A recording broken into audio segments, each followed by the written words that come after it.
afternoon. Hello. Let's see, I think I know most everyone in this room except for you gentlemen. So we have Steve and we have Brian. Okay, nice to meet you both. Thanks. I know Gwen and Era and Chris and of course the guys in the back. So today we are talking a little bit about how to integrate with any type of video conference technology. So I know it says integrating Microsoft Teams into your environment. We'll spend time talking about that because a lot of us are moving in that direction, or perhaps you're moving in that direction. You know, Gwen, I know that's something that's happening with you. And I'm assuming for the GDIT folks, you guys are on the same boat, right? Moving in that direction. But you still have a lot of other hardware. You have a lot of conference rooms that you're managing all over the country, maybe all over the world, right? So you have all of these systems. And we're going to show you today what we have in this room is a Cisco RoomKit Plus. You know, this is actually registered to a PEXIP infrastructure. And it's all integrated on the back end so that if I go to my meetings, I've invited this room to a Teams meeting. And the room is aware of the meeting, so I can go ahead and press my button and join our open house meeting. Now everyone's kind of been jumping in and out of this bridge today. So earlier we had a situation where Vanessa, who's running the Logitech booth, came right on in on us. So we have WebRTC client, and I'll have Antoine join us up here in just a second, who's outside with the Crestron booth. But what we've done is we are now in a meeting that is landed on PEXIP Media, cascaded to a Microsoft Teams instance in the cloud. Okay, so all we had to do as far as booking this meeting was create it in Microsoft Teams. And the way we do this is by taking the approach of ubiquitous video. So we have our users who are only worried about this, right? We're technical people, we get excited about this stuff. I can talk about this stuff literally all day. But if I'm a user, I don't care how it's working. I want to have a meeting and I want to be able to walk into a room and do exactly what I just did. At my desk, I made the meeting.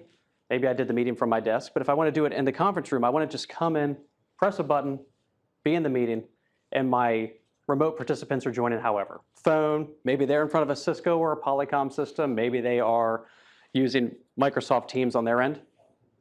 It doesn't matter. We're all connecting to one meeting. A meeting is a meeting, okay? And what's powering that in this case is two things on the back end. So you have the call control, which is being facilitated. It can be facilitated through Cisco. It can be facilitated through PEXIP or the cloud.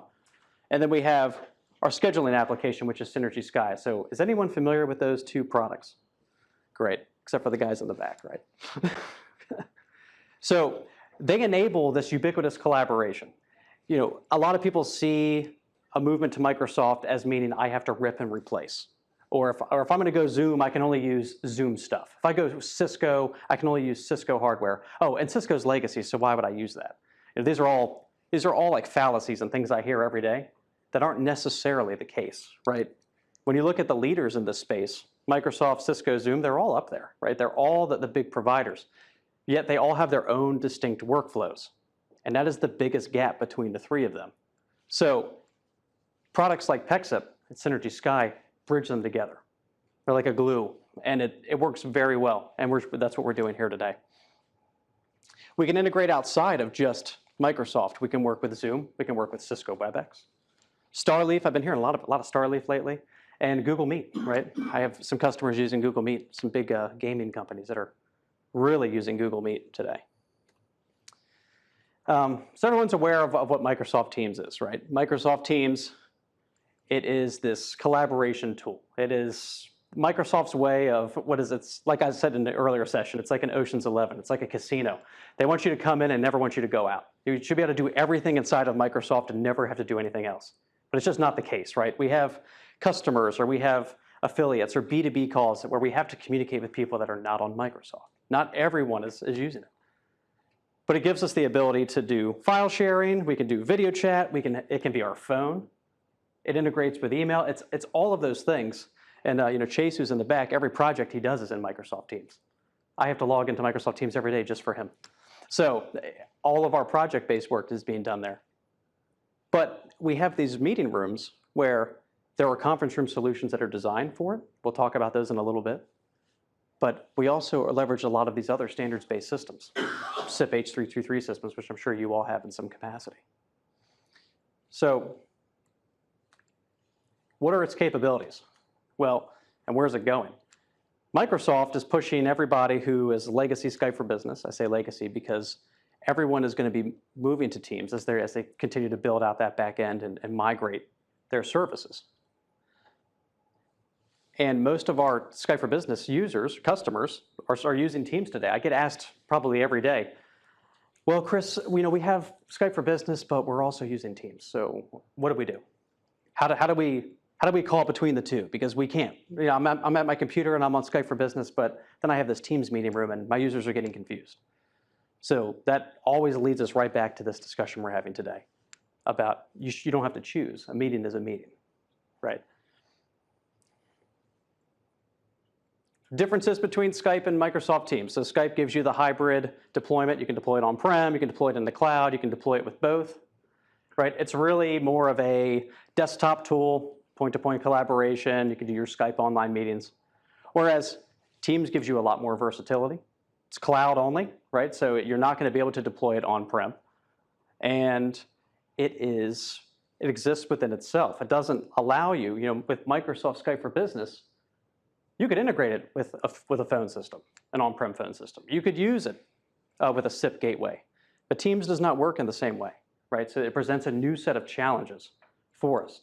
And that has an impact on video conferencing solutions. If we have, I had a gentleman in here earlier who has 50 Cisco SX80s in his environment. He said, well, Chris, they're all coming up on end of life. What do I do? I'm moving to Teams. Well, without something in between, those codecs will never be able to talk to Teams natively, right? They can't just dial a Teams URI that doesn't exist. So we have to solve for the biggest gap, which is how do we get people who are having Teams meetings connected to people who are not using Teams, or how do we get this room experience? Because really, we don't want to give away these conference rooms that work really well and just stick maybe like a computer and a webcam. We want to be able to integrate them and make them useful for the people that are using them.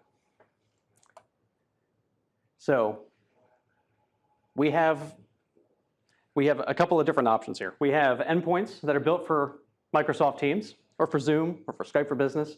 As everyone's seen these in some form or function, you probably were at InfoComm last week.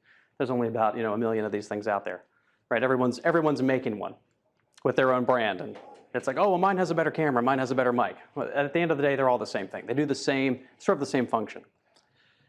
We have a lot of them here today. Logitech has their Tap product, which is really great. Crestron has their Flex product over there. So there's a lot of options you have in terms of soft conferencing. And this is a great way to build out a room that works with Teams natively.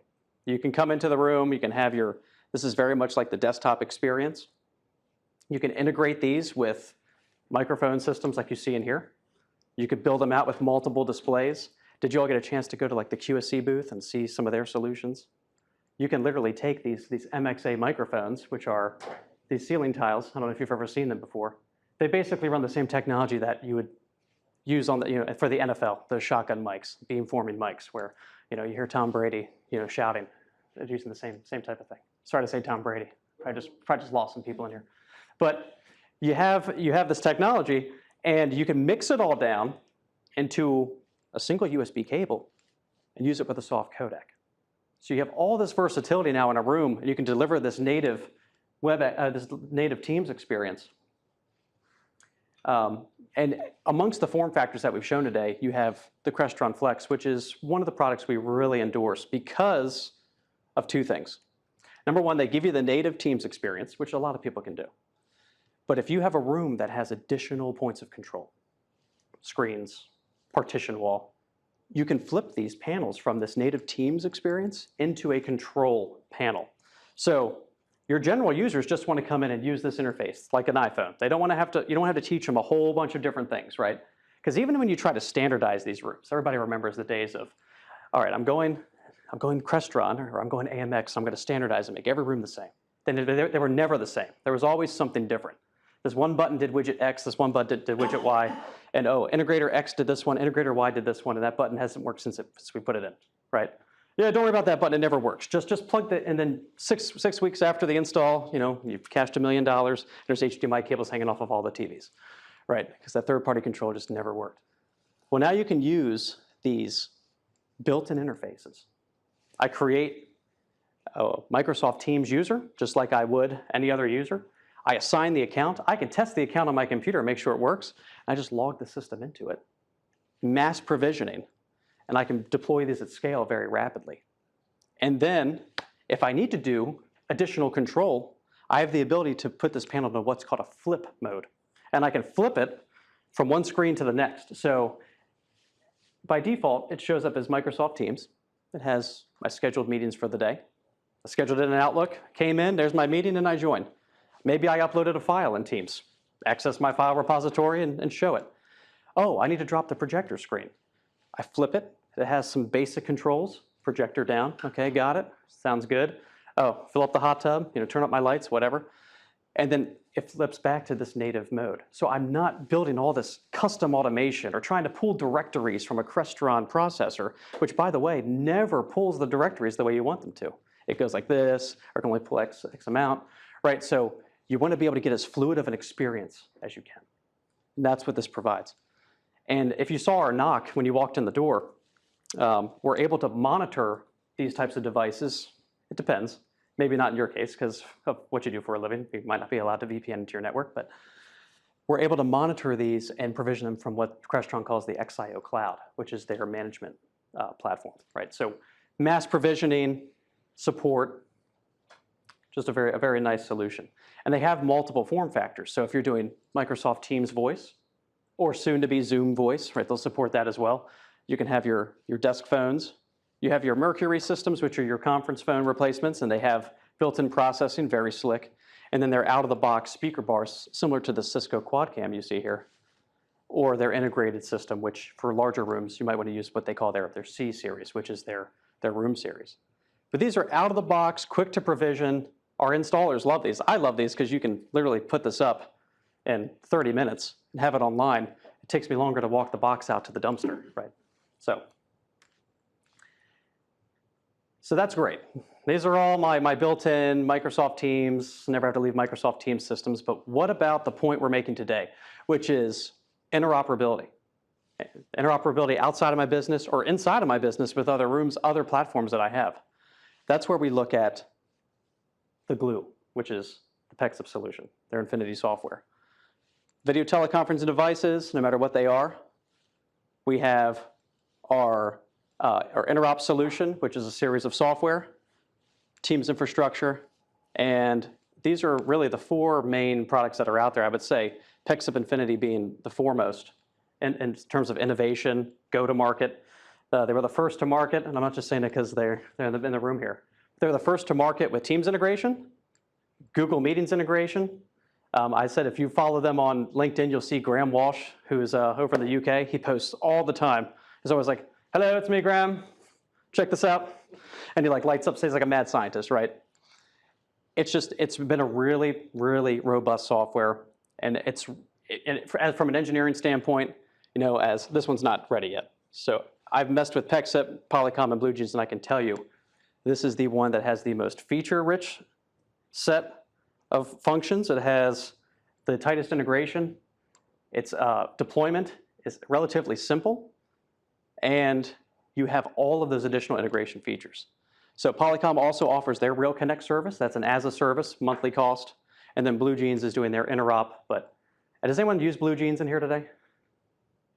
You do? OK. So BlueJeans, they offer their Interop as well. But I believe there's some chatter around if they might be up for sale. So just keep that in mind. I'm not sure. I saw something on a tech note last week. And then Cisco, they've been sort of behind in this market in terms of Teams integration. They've done Skype for Business for a long time, but they've really put a lot of their R&D into their cloud. So they just announced that their Cisco meeting server is going to catch up sometime, probably early next year. But at that point, I don't even know where you guys are going to be. You're going to be like, so we'll see. I don't know. What does the architecture look like? How does it actually work? It's a little bit of magic, but it's a lot of tech here too. So I have my Teams experience. So this is my soft client. Right? This is me at home. This is me at the office. This is my customer. And then I have my other methods of connection, H323 systems. So if you still have unregistered systems using IP addressing, on a public network. If you have SIP systems that are registered with the URI, that are registered to third-party control, the way we're joining this call is the system was, you can do it one of two ways. Schedule the system, you can either dial from the system and land on the PEXA bridge, and it dual homes the Azure instance of Teams together into one meeting, which is what we're doing today. Or you can set it to be automatic. You can have the PEXA services dial your endpoint at the time of the meeting. So that's really more of a cultural thing. We've had customers that think auto dial is great, and then they walk into the room and they're having a conversation they didn't want to have in front of the people on the far end, and they forgot their system was already on the call. So it just depends on what you want to do. We're working with a school, a college in Nashville, who they want to use this automation. And they want to do it with Zoom. They said, how can we do automatic dials to Zoom? Zoom doesn't support that natively with their API connector. And we're going to have a mixture of Zoom rooms, and we have Cisco endpoints. And we don't want to get rid of our Cisco endpoints because they work really well. But we want to be able to do this automatic dialing. So we said, the PEXIP and Synergy Sky solution will do it. You can automate those functions. You can schedule your meeting. So it doesn't matter. You can schedule a Zoom meeting, just like you can schedule a Teams meeting. And the Synergy Sky's join application, which I'll show you in a moment, is talking to the scheduling service and says, I have a meeting. It acknowledges that. It sets it up here in the PEXIP bridge so that that instructor, when he or she comes in at 8:10 on Monday, Wednesday, Friday, they walk into their classroom. They've already created their class. They've already invited the students, and they've booked the room. They come in, and their classroom dials into their session. They're taking it a step further. Not only does it dial into their session, but it also launches a recording service tied to an LMS, so that at the end of the class, because half the kids who are supposed to join on video actually just got hammered and never showed up for class, right? They can view it later. So you could do all of these sort of next-gen workflows that maybe are important to you, maybe they're not, but you can do all of those things without any regard for which platform you're using. I don't have to say, okay, kids, sign up for a Zoom account. Oh, you have to do Microsoft. A meeting is a meeting.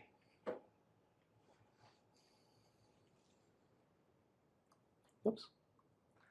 So what does it look like? Well, here's my really super blurry picture here. But all I'm doing is I go into Outlook. Are we all using Outlook in here? Good, okay. I always feel bad when there's like the Google G Suite person, and they're like, what about me? And I'm like, well, it works for you too. If you go in, go to your calendar, schedule a Teams meeting, invite your users, invite a room, and you're done. The only different thing that you see in this meeting invite, and the phone is cut off down here, but you have your Join Microsoft Teams meeting, you have your phone, and you have a video address on this with a conference ID. So that if I was on a video system, now I can join you however I want to join. So I'm either going to click the link if I'm on my computer. I'm going to dial in if I'm phone only. I'm going to join with the video address. If I invited a room inside of my company, it's going to join automatically.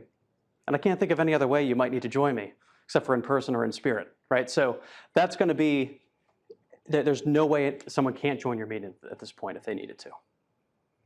And again, it doesn't matter what service you're using. As long as you can reach the internet and reach this bridge, you're good. And this is the Synergy Join application. So this is what's facilitating that. It's these two pieces we're talking about today. And if you haven't had a chance to talk to these folks, they're right outside the door here. So PEXIP again being the medium, being the bridge, which can be deployed on-prem or cloud. So I want to make sure that we're aware that you can absolutely deploy this in the cloud. I don't know a single Microsoft Teams customer that I've talked to that said, I don't have a cloud strategy, because that would be the most contradictory statement in the history of statements. So most people who are going to Office 365 are moving more and more services to the cloud. They may be reluctant to put things on premise, so you can deploy PEXIP in the cloud, as well as Synergy Join, okay? Integrates with Exchange, G Suite, Skype for Business, Teams, Zoom, WebEx, you name it, peanut butter and jelly, whatever's coming out, next month, and all the endpoints that are out there as well. So you can facilitate the green button that you saw here at the beginning of this call. So if I hang it up, I've just disconnected all of my call, I touch my meetings, and it's still here, my join button. So I didn't do this with Cisco's TMS. I didn't use anything Cisco to make this button happen. I used Synergy Sky and Pexip to make this happen. It works with this device. And all it's doing, it's just directing the call string. It says dial into this Pexip bridge. And then here it is. Back to my share. So are there any questions about anything I've said so far? Or, what are some things that you all are working on, or are you already down the Teams path?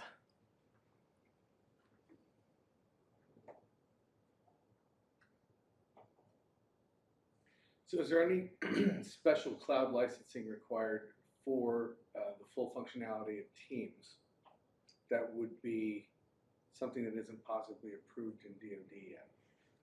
For example, when Skype for Business came along, there was the UC client, which is an additional license that wasn't actually approved for DoD use yet. So you could run Skype for Business in DoD and think, oh, I have a perfect environment, but to get the full functionality of the product, it was sort of lacking because that other service couldn't be started.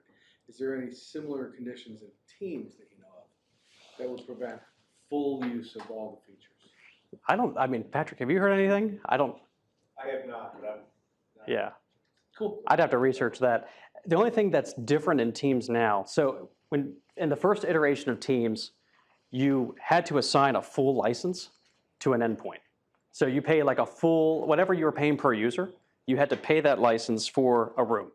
They have since changed the model now so that rather than having to buy, let's say you have 100 conference rooms, well, you had to take 100 full-fledged user licenses and assign it to a conference room that was never going to use Excel, never use Outlook, never use, Word or PowerPoint.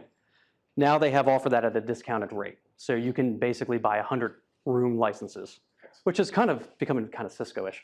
Because now you have a license for each type of thing. But I don't know how that impacts DoD or FedRAMP. We do have federal customers using Teams. I can tell you that, but I don't know if that's on the unclassed side. I haven't deployed it in a tight-knit classified environment yet. So, Era, you can be watching out for that because you're going to get that question a lot. Era's on our federal team, so. But yeah, as far as the Synergy application in Pexip, there's no issue deploying those. In fact, if you needed to deploy them in a secure environment, you could put them on-prem and put them in a secure network. Right, that's a safe assumption. We're self-hosted, so yeah. fundamentally we embrace the security envelope that you put. Yeah. Yeah, so you have those options there.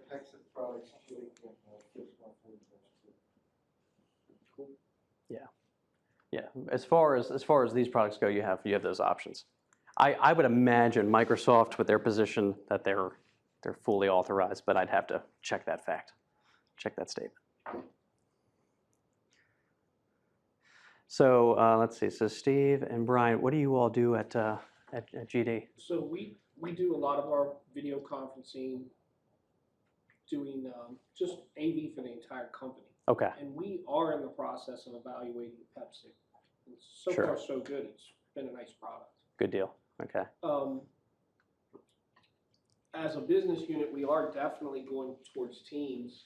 So we are looking. Right. Well, then this is the right way to be going then, for sure. Because yeah, it sounds like that really, we don't have to worry too much about our old, because we do have some older units, but that should really cover. Yeah, I've had, and the other thing is that even, your environment aside, we did a POC not too long ago for a customer who was interested. They said, I'm just going to be Microsoft. That's all I'm going to be inside of my company. I'm like, great. So we stood up a couple of demo units, like I showed you, the soft codec-based systems. And day 2 of the POC, their financial group came in, and they have a call to their capital investment partner who uses an old Tamberg, believe it or not, with an IP address.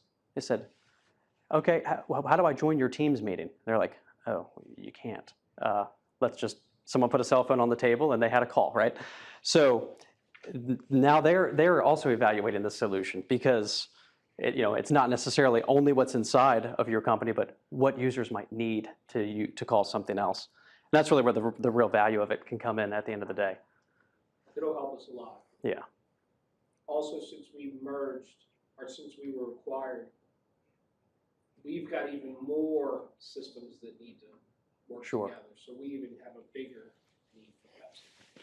Right, and I know that with Chris, with Avacor, it runs a native Teams client, right? So, Avacor is a technology, it's, they build these really robust whiteboards, and they have the native Microsoft experience. So even if you had systems like that, you could then join them in to meetings with PEXIP, and you could be annotating and doing things. Like, there's a lot of other ways you can use it versus just sort of, this is a more conventional video conference system, right? So there's a lot of other products that can make use of that technology as well. And you joined us a little bit late. What is your name again? Yes, Mike Nielsen, Oh, hi, Mike. Good to see you. JD Mission. Yes. Yes. Well, great. Had a little bit of a smaller group this time, so I didn't have to babble on quite as long, and we're not all riding on the lunch. So, well, thank you all for your time. If there's no other questions, feel free to roam around. We have the folks in the back that can show you a demo, a great demo of the Synergy product, and PEXIP and get you some more info if you need it. But it sounds like if you're doing POCs, you're well on your way.